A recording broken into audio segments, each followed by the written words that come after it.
Hi, everyone, and welcome to every episode of VeggieTales Reviewed. I'm that media guy, and I'm here to answer your questions about the quality of talking Christian vegetable television. Today, we have the subject of Episode 9 Josh and the Big Wall. Now, doesn't that title seem just a little familiar? As you might have noticed, this title follows the exact same format as Dave and the Giant Pickle. Not that that's really a bad thing, as it makes perfect sense for a show that is supposed to impart religious values on kids. Dave and Josh are very common nicknames for kids that most kids watching VeggieTales are probably familiar with if they don't already have one of those nicknames themselves. And the characters with these nicknames in these episodes are pitted against enormous obstacles to show these kids that even little ones like themselves can do great things. In that way, it mixes the relatable and the inspiring to provide something that can be truly special for the target audience. Perhaps the only odd thing about it is that these names are not consistent throughout the episode. Dave is called Dave throughout the main story, but it inexplicably changes to David for the end and countertop, while both Josh and Joshua are used in the main story for this episode. They probably didn't want to stick to the nicknames entirely since their full names are the only ones used in the Bible. In fact, this episode tries to make a point about what is in this episode versus what is in the Bible at the end of the episode, where Bob tells Junior that the story in the Bible does not involve rockets and slushies. Phil Vischer did this so that there wouldn't be any confusion at Sunday school classes where the real story could be told. Which does make sense until you realize that the main characters in this episode are talking vegetables. I think this episode already threw anything realistic about the story out the window through just the base premise of the entire show. But I guess I can still appreciate the attempted effort here. But getting on to the episode proper, it is, well, if you have heard the iconic song, you should know exactly what to expect here. Joshua did indeed fight the Battle of Jericho, and the wall came tumbling down, allowing the Israelites to pass through and enter the Promised Land. So, in that regard, the wall was had, the wall was built, but the wall was not, in fact, successful. Looks like if you ask Israel, they will tell you very soundly that the wall doesn't work. Thanks, Obama. I love you. I love you back. Did I just start a running gag? Anyways, that's really it. It's a really simple story at the end of the day, at least when it comes to how this episode presents it. If you were absolutely dying to see how VeggieTales would portray Rahab, then I sincerely hope to God that you live to see another day. With elements like that taken out of the story, it can be hard for the episode to reach the 30-minute runtime while making sure that the story keeps moving forward. Uh, yeah, like that, I guess. Am I the only one who doesn't like that movie? As a result, it feels like the story meanders while the runtime is padded with rockets, slushies, and music numbers. Seriously, as much as I think that Promised Land is quite the banger, it is still just a part of the exposition that ends when the Israelites first encounter Jericho, and when that happens, it's already time for the silly song. In fact, in the first 11 plus minutes of the episode, not including the theme song, none of the Israelites get a single line outside of the music number, except for Joshua getting exactly 5 words about how he recognizes Bob, as Joshua is played by Larry and Bob is the narrator. This is similar to how Bob was the narrator in Dave and the Giant Pickle, except in this episode, Bob is actually physically present in the main story, although he doesn't interact with any of the characters in the story outside of this one joke. But how did Bob get inside of the story? Well, he used his imagination to bring himself from the countertop to the Middle East. Does that mean that Larry was already dressed up like an Israelite for the countertop? Just like how he was dressed up like a Philippian for the countertop of Are You My Neighbor? Well, actually, no. Instead, this episode has, in fact, the first batch of countertop scenes where Larry is not present, outside of one joke at the very end. So, who gets to bounce off of Bob in this episode's countertop segments? Well, if you have seen my 90s VeggieTales countertop video, which you should all go check out, shameless plug, you would know that the one who is temporarily taking Larry's place is none other than Junior Asparagus.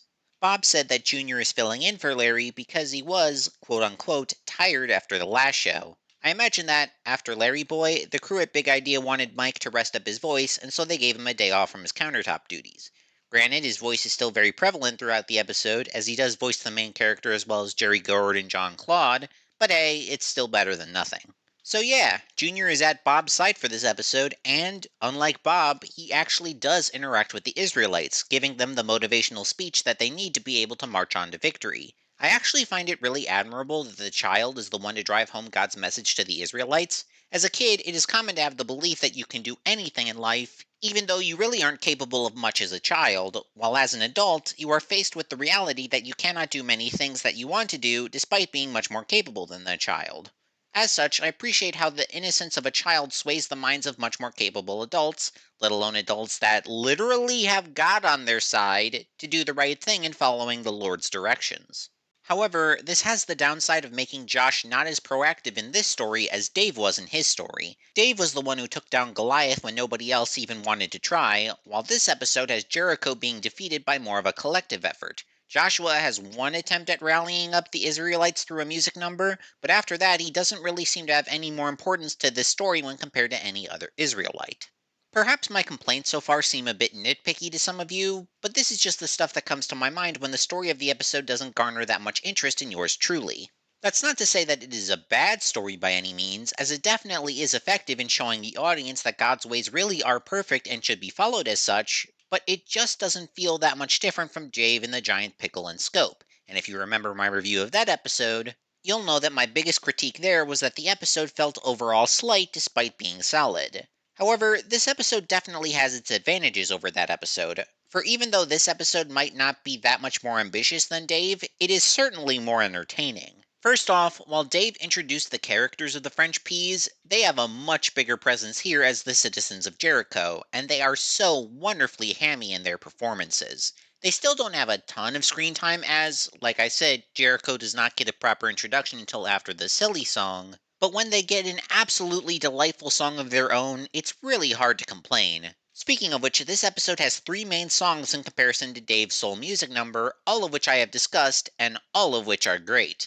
I can't even really explain why, just go check them all out for yourself. I have two of them featured in my 30 Years 30 Songs video if you want to get started on that. But despite those three numbers being bops, none of them take the crown for the best song of the episode for me. For you see, this episode just so happens to have my all-time favorite silly song.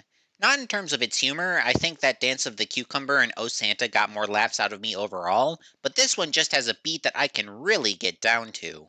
Again, I can't really describe my affection for it better than that, just give it a listen if you want something to groove to, and even though this silly song might not be the funniest out there, this episode just might be, as there are so many moments in this episode that are so quotable. Jimmy Gord saying, "I got slushy in my ear," is living in my head rent free, and that's not even his most iconic line of the episode. Everything that comes out of the mouths of the grapes is golden, and did I mention that the French peas are amazing? Oh, and I guess I should mention that Tom Grape reappears in this episode, despite saying that he did not reappear in my God Wants Me to Forgive Them review. Sorry about that. I don't really know how to transition out of that, so that's Josh and the Big Wall. Again, I might have seemed unnecessarily harsh with some of my comments that may seem like nitpicks, but I really do have quite the appreciation for this episode. For one thing, if you'll allow me to tell a personal childhood story, it picked me up from a sad place. When I was in the third grade, my family and I were traveling back from vacation, but it turns out the flight that we were on was oversold and the airline forcibly removed my father and sister from the plane.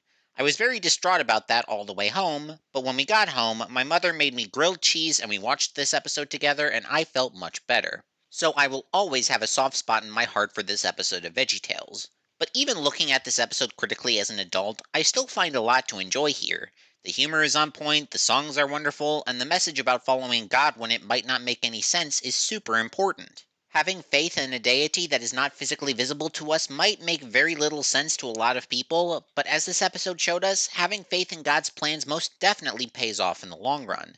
This episode might be a bit too similar to Dave and the Giant Pickle in terms of the limited scope of its story, but I really can't complain too much about that since I thought that that episode was fresh, and I think that this episode is also fresh. As the final entry in a year in which we got 3 new VeggieTales videos, something that wouldn't happen again until 2004, it nicely caps off a great year of Sunday morning values and Saturday morning fun. This has been the 9th episode of every episode of VeggieTales Reviewed, where my goal is to review the entirety of the series designed to let everyone know that God made them special and He loves them very much. Tune in next time to hear me talk about Episode 10, Madame Blueberry. Until then, thank you so much for watching, click the red button to subscribe, and have a fantastic rest of your day doing whatever.